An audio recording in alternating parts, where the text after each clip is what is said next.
இந்த ஆலயம் மிக தொன்மையானது. ராமபிரான் ராவணனை வதம் செய்த பொழுது அவருடைய கண்களிலே நேத்திர ரோகம் என்று சொல்ல, ராவணனை கொலை செய்ததனுடைய விளைவாக அவருக்கு கண்ணிலே நோய் ஏற்படுகிறது. அப்பொழுது ஒரு விநாயகரை வழிபாடு செய்கிறார். ஆவராணியிலே ஒரு பகுதியில் இருக்கக்கூடியது நயன இருப்பு என்று சொல்லக்கூடிய பகுதி. அந்த இடத்துல இருக்கக்கூடிய விநாயகருக்கு மெய்க்க விநாயகர் அப்படின்னு பேர். ஆலயத்தினுடைய பிராகாரத்திலே மிக பிரம்மாண்டமாக ஒரு கணபதி இருக்கிறார். இவர் கண் நோய் நீங்கிய பிறகு அவர் பூஜை செய்த விநாயக பெருமான் அவருக்கு ராமநாத கணபதி என்பது திருநாமம். அதோடு கூட நமது ஆலயத்திற்கு புகழ் சேர்க்கக்கூடிய பெருமான் மேடி விநாயகர் என்று சொல்லக்கூடியதான அற்புதமான விநாயக பெருமான். உலகத்திலே எவ்வளவோ பல்வேறு விதமான பாடல் பெற்ற தலங்கள் நிரம்ப இருக்கிறது. அப்படி பாடல் பெற்ற தலங்களுக்கு மத்தியில் மிக அழகாக அருள்பாலிக்கக்கூடிய திருத்தலம் ஆவராணி என்று சொல்லக்கூடியதான நமது கிராமம். இந்த ஏர் கலப்பை மீது, உழவு கலப்பை மீது விநாயகர் அருள்பாலிக்கக்கூடிய ஒரே திருத்தலமாக விளங்கக்கூடியது இந்த ஆவராணி என்று சொல்லக்கூடியதான அற்புதமான திருத்தலம். உலகத்திலே எங்கும் இது போன்றதான உழவு கலப்பை, ஏற்கலப்பையின் மீது விநாயகர் அருள்பாலிக்கக்கூடிய தோற்றத்தை பார்க்க முடியாது.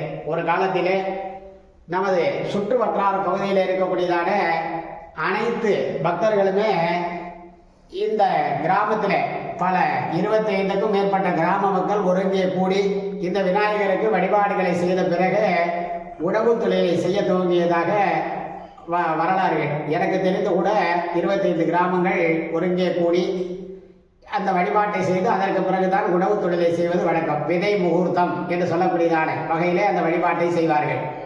காலப்போக்கில் பல 1000 ஆண்டுகளுக்கு முந்தையதான இந்த ஆலயம் எங்களுடைய பரம்பரையினால் 6வது தலைமுறையாக இந்த ஆலயத்திலே நாங்கள் பூஜை செய்து வருகிறோம்.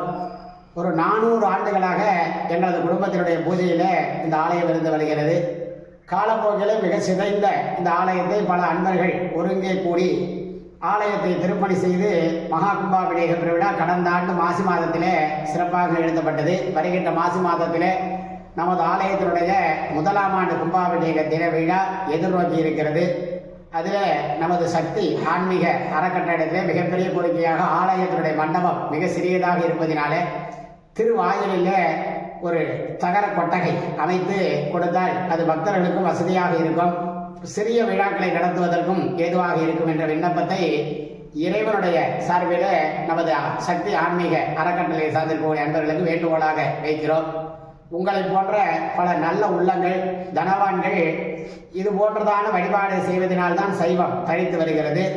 அதில் உள்ளே இருக்கக்கூடியதான பெருமானுக்கு அருணாச்சலேஸ்வரர் என்பது திருநாமம். இறைவனுக்கு அருணாச்சலேஸ்வரர் என்பது திருநாமம். நீங்கள் எல்லோரும் செய்த புண்ணியம். கார்த்திகை மாதத்திலே அண்ணாமலையாருக்கு மிகப்பெரிய விழா நடைபெற்று கொண்டிருக்கிறது. நாளைய தினத்தில் இந்த கார்த்திகை தீப பெருவிழா வெகு சிறப்பாக நடைபெற இருக்கிறது.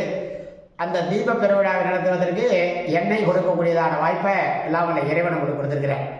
அம்பாளுக்கு அபீத புஜாம்பிகை அப்படிங்கிறது திருநாமம்.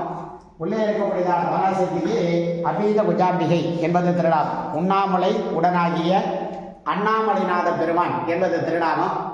அது மட்டுமல்லாது இந்த ஊரில் 2 சிவன் கோயில்கள். நாம் இருப்பது அருணாச்சலேஸ்வரர் பெருமானுடைய ஆலயம்.